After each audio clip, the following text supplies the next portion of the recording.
I would be careful to call her the first feminist, although I can tell you, Patty, that I think persons who were present when I first did my research on her in Rome and others were making that connection, out of what I was describing and what I was discovering.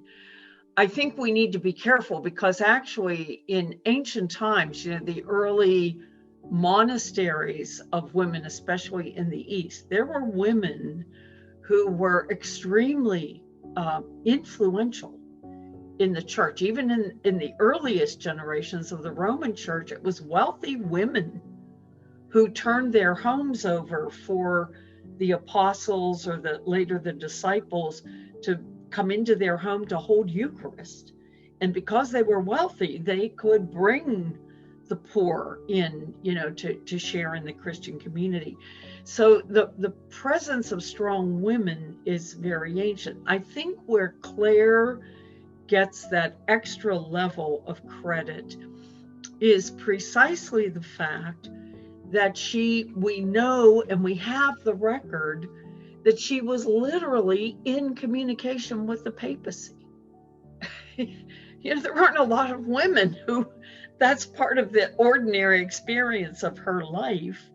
And she never ruptures that bond with the Pope, even when the Pope appears to be totally misunderstanding her goal and her desires and her capacity.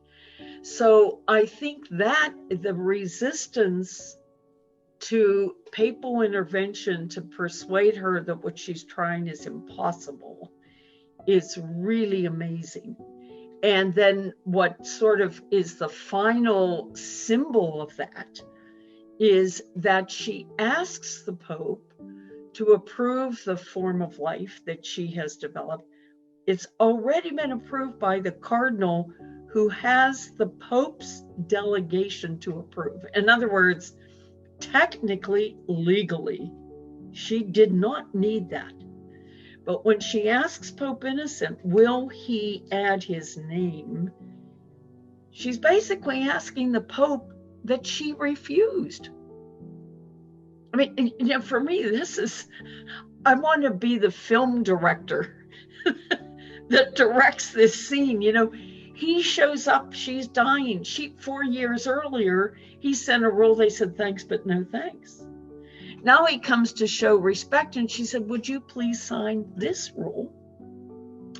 He not only makes sure it gets signed and sent back to her within 24 hours, which is warp speed, but then when he comes to celebrate her funeral, he's going to celebrate the Mass of Virgins, which would be canonizing her.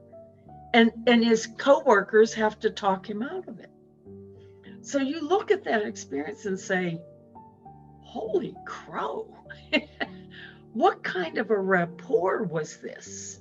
The most powerful man on the planet and this woman, in this little monastery in Assisi, that they have this confidence in each other. And he has this incredible admiration for who she is in spite of their disagreements.